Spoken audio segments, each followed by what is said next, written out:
NTV. 27 minutes to 8 a.m. A very good morning. I'm Arnold Sagawa. Welcome back to Morning at NTV. Let's move gear just a bit and talk about pension and the public space. There's been a few reforms that have been proposed to kind of rebuff the pension space, not only for the private sector, but also people in the civil service. To help us unpack this particular conversation, we do have the Commissioner for Compensation at the Ministry of Public Service, Mr. Victor Bualeku. Victor, thanks for making time to speak to us. Thank you. Yes, if you're to explain some of the reforms and what you actually are faced with right now, reform-wise, how could you just give us a preamble to this? Yeah, thank you, moderator, and good morning, viewers. You are aware the Ministry of Public Service has been operating the Public Service Pension Scheme. And this is a scheme which of late has been marred with a lot of challenges. Challenges related to governance, challenges related to affordability, sustainability of the scheme, and challenges with the parameters that define the scheme. This is a scheme which is largely unfunded. It is a pay-go scheme, meaning it does not accumulate its own asset. Money is to come from the consolidated fund in order to pay. So we embarked on reforming this scheme, first by decentralizing the scheme. It has been a challenge. Pensioners have to trek long distances to the center in the Ministry of Public Service, and sometimes at a cost. Some of them suffer extortion, and we have had cases of mismanagement of the scheme. So we had to decentralize the pensions management to various government ministries, departments, and local governments. The second reform was how do we ensure integrity of the records? So we undertook biometric validation of pensioners, where it was a painful decision, but we had to go through that painful action of making sure every pensioner appears, is biometrically identified before they can be paid. Up to now, we have about 7,800 pensioners who have remained unvalidated and therefore unpaid. Then we embarked on other reforms to improve the records management, where we had to scan, index, and digitalize the records. This is to ensure that the various action officers can take pension decisions without having to come to public service. And it is also a protection of the records, an accountability issue.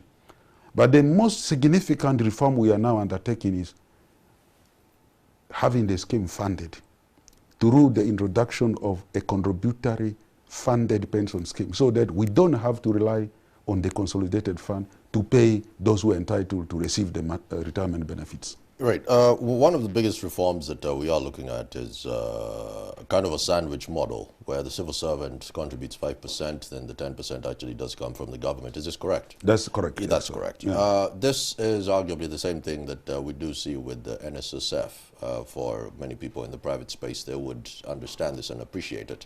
Why has it taken this long for the people who get the people, many of us in the private sector, where we are, the teachers of this country and the lecturers, well, some of them who are in public universities, why has it taken this long for this reform to actually be done? Thank you very much. Well, I want to first clarify that we have two pension schemes in this country. We have the Public Service Pension Scheme and the Parliamentary Pension Scheme. NSSF is a provident fund.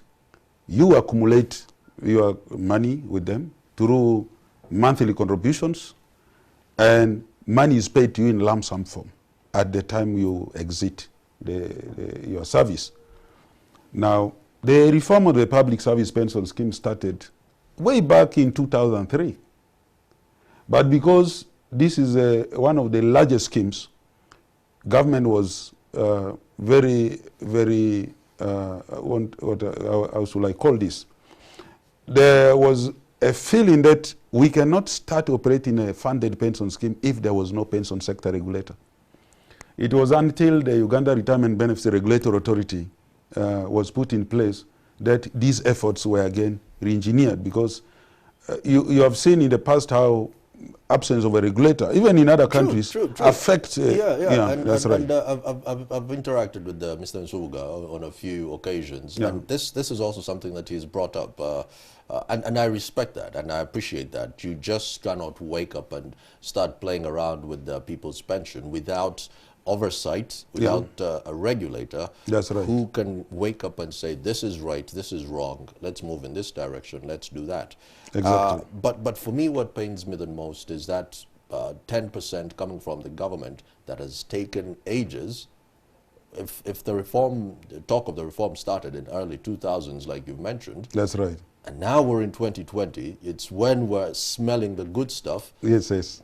You know, the teacher out there, if they've given 17 years of service and they're only just beginning to get word of, you know, there's a 10% coming from the government now, I would feel abandoned. That's right. That's 17 right. years. That's right. You are exactly right. But nevertheless, we are on course, and the bill has already been considered by cabinet, and it is in parliament. And therefore, we think at this time, government is ready to undertake this reform, which will ensure that there is available money when people retire to be paid timely in accordance with the constitutional provision, Article 254, which provides for regular and timely payment of retirement benefits. So this has been a problem because we had to wait on for the performance of the economy. If the budget is inadequate, therefore you can't pay what you don't have. That's where it gets interesting, Victor, because if you want to look at, let's say, NSSF's model right now, they have much as, yes, you mentioned it is a provident fund. That's right. But their investment vehicle stance is also very interesting. You know, they're into fixed assets, they're into equities on one side, not just in Uganda, of course, across the region. That's right. As opposed to you waiting for the government, if you're sitting on some cash on hand, wouldn't it make sense for you to go in that direction where there's self-sustainability and kind of have an NSSF model going on? You bring in some good investment personnel, and then you put this money towards something so that, you know, if I'm a teacher and I'm 60 or 57 and I'm retiring, my money, it wasn't just sitting somewhere in a coffer. Yeah. It was invested in equities. It was invested in a Safaricom, and then I reap the benefits. Is this something that you guys are looking at? Yeah, exactly. That's how the model is. The law talks about four things. One, it establishes the fund, which is the governance system for the fund. Then it establishes a scheme which provides the rule. How do you become a member? How do you exit? How are you paid? And so on. It provides for that. Then it also provides for payment of retirement benefits until death and other retirement benefits. There are a couple of retirement benefits which the law introduces, which we don't have now in the interest of the members. Then it talks about the investment of the monies, the contributions, for purpose of giving the promised retirement benefits. Now, what is unique about this scheme is the scheme rule defines the benefit through a formula. So you are certain of how much you are going to generate. Regardless of the performance of the investments, you are guaranteed a retirement benefit which is defined by a formula. So that is what makes it different. But like you have pointed out, the fund has an obligation to invest the money so that they can fulfill the promised retirement benefit until death. So definitely that is how the scheme will be accumulating its assets and be able to pay the promised benefit. There's a pay-go scheme that we've come to be, I understand that you are using for this particular scheme. Yeah. If someone was earning, let's say, 500,000 at the beginning, and then at the end of it all, it's close to 3 million. Yes. Under the pay-go scheme, they would consider the 3 million at the end of it all. Isn't that flawed in a way? What basically happens is this scheme rule, which is through a formula, is premised on number one, your last income, which is what we call the pensionable income, the last salary you receive, which is the current, the feature of the current scheme. We are maintaining that. We're also going to look at how many years you have put in. That is also a factor we are going to maintain. We also look at what we call an accrual factor. how much Accrual. benefit do you build over the year. So the accrual factor is about 2.4 now, which translates to about 1 out of 500. But we are proposing an accrual factor of 2%, which is a 1 out of 600. But this is indexed. It is adjusted based on the inflationary trends. And at the end, what you get is a combination of the years you have put in, this accrual factor, and the income you retire with. So it is the same model. What has varied there is the accrual factor of 2%. I understand there's some people who are excluded from this particular fund, lecturers and UPDF. Last I checked, it's the Uganda People's Defense Force. How come they're excluded? Yeah, under the current law, the UPDF are covered by the Public Service Pension Scheme. But we have been supporting the UPDF to come up with a separate retirement benefit scheme because the UPDF service is not an office in the public service. So we are trying to establish a different scheme. We have also supported the security organizations. They have a separate scheme. By implication, after enactment of the Administration of Judiciary Act, the judicial service is also not part of this scheme.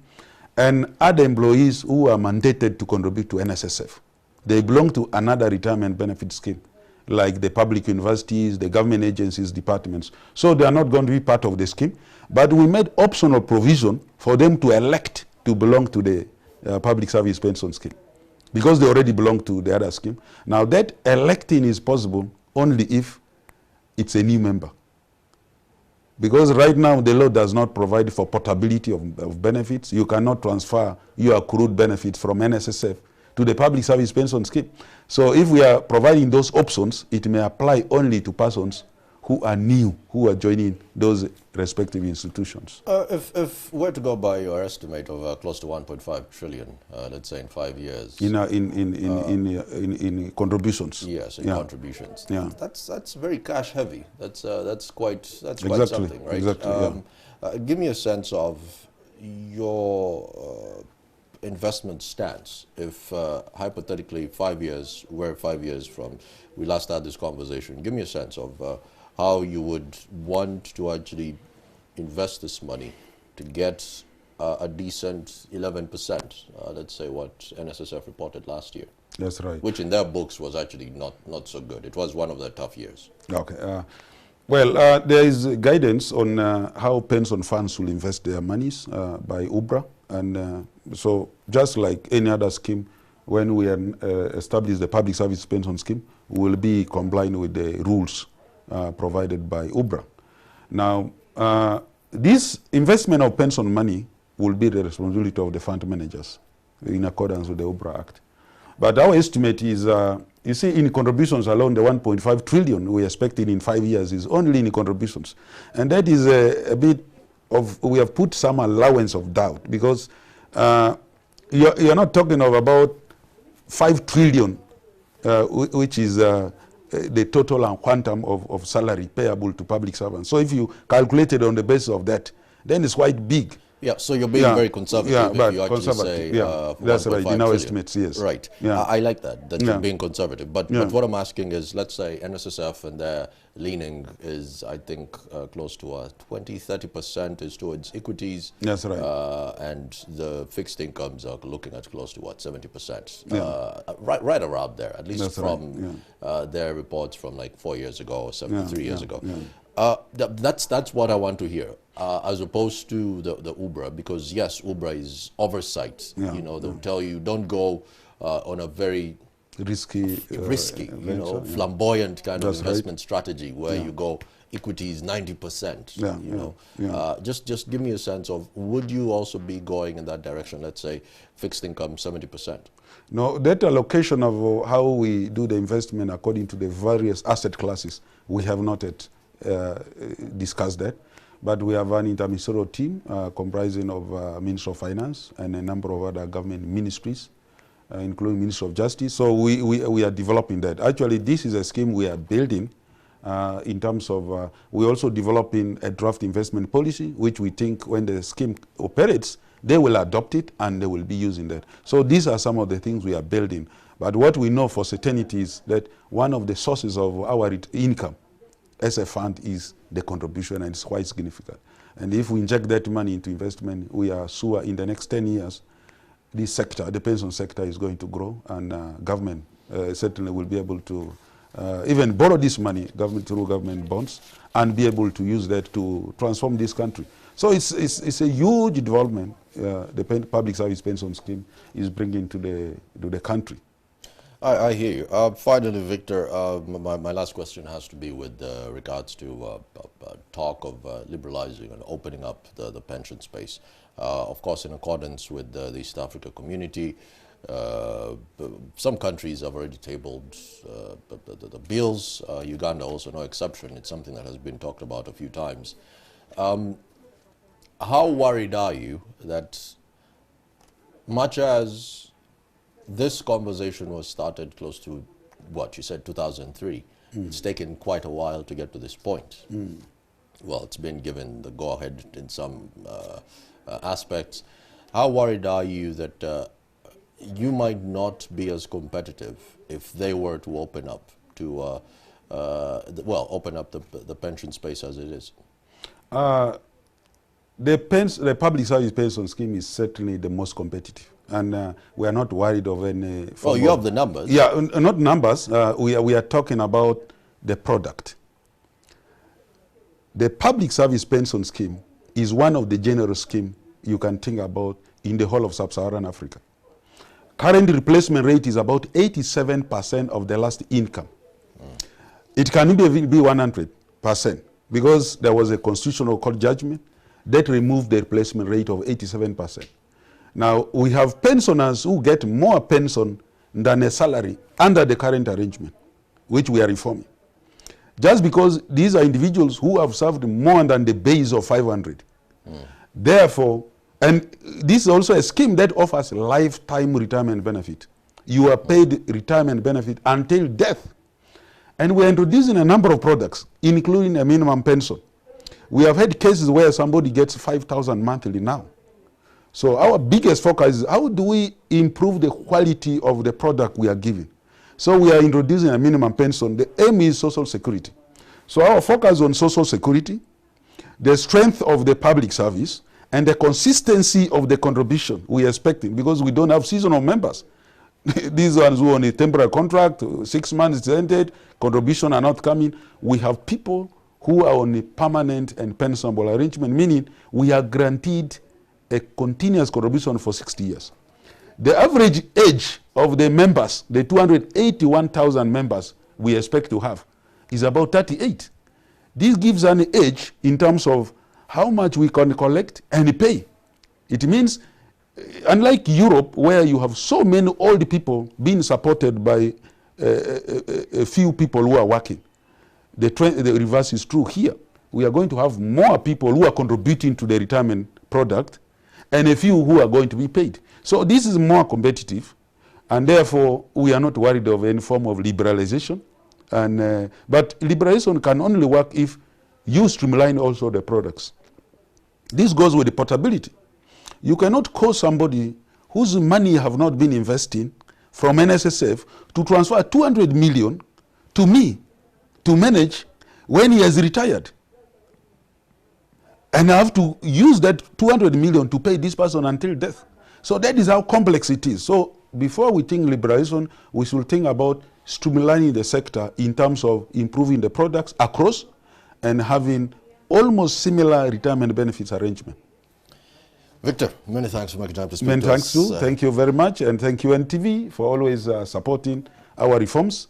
We are very grateful. Definitely, definitely. You were listening to, watching also Victor Bualeku, who is the Commissioner for Compensation at the Ministry of Public Service, just giving us the technicalities of all the reforms happening in the public space. Let's take a quick break. We'll be back with Morning at NTV after this.